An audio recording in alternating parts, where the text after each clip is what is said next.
Tollywood star Manchu Vishnu ప్రధాన పాత్రలో నటించిన కన్నప్ప చిత్రం ప్రపంచవ్యాప్తంగా పాన్ ఇండియా స్థాయిలో జూన్ 27న విడుదలయ్యింది. ఈ చిత్రం తెలుగు, తమిళం, మలయాళం, కన్నడ, హిందీ, ఇంగ్లీష్ భాషల్లో గ్రాండుగా రిలీజ్ కావడం విశేషం. భారీ తారాగణం ఉన్న ఈ సినిమాకు ప్రేక్షకుల నుంచి మంచి స్పందన లభిస్తోంది. సినిమా విడుదలైన కొద్దిసేపటికి బాక్సాఫీస్ వద్ద మంచి వసూళ్లు నమోదు చెయ్యడం విశేషం. ఇప్పటివరకు ఈ చిత్రం 50 కోట్లకు పైగా గ్రాస్ వసూళ్లు చేసింది.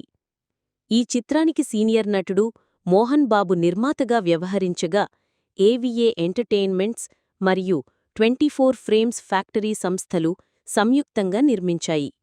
మొత్తం ప్రాజెక్టు మీద రూ. 200 కోట్లు ఖర్చయిందని మేకర్స్ చెబుతుండగా, ట్రేడ్ వర్గాల కథనం ప్రకారం సుమారు రూ. 120 కోట్లు ఖర్చయినట్లు తెలుస్తోంది. కన్నప్ప చిత్రానికి హిందీ శాటిలైట్ రైట్స్ ఇప్పటికే రూ. 20 కోట్లకు అమ్ముడయ్యాయని సమాచారం. ముంబైకి చెందిన ఏజెన్సీ ఈ రైట్స్ను కొనుగోలు చేసినట్లు తెలుస్తోంది. మిగతా భాషల శాటిలైట్ రైట్స్ ఇంకా అమ్ముడుపడాల్సి ఉంది. ఇక ఓటీటీ రైట్స్ విషయంలో మంచు విష్ణు క్లారిటీ ఇచ్చారు. సినిమా టాక్ బాగుంటే మంచి డీల్కు అమ్ముతామని చెప్పారు. ప్రస్తుతం అమెజాన్ ప్రైమ్ వీడియో సంస్థ ఈ చిత్రాన్ని కొనుగోలు చేయడానికి చర్చలు జరుపుతోందని సమాచారం. కానీ ధర ఇప్పటికీ వెల్లడించలేదు. ఈ చిత్రానికి దర్శకత్వం వహించిన వారు హిందీలో మహాభారత సీరియల్ను తెరకెక్కించిన దర్శకుడు కావడం విశేషం.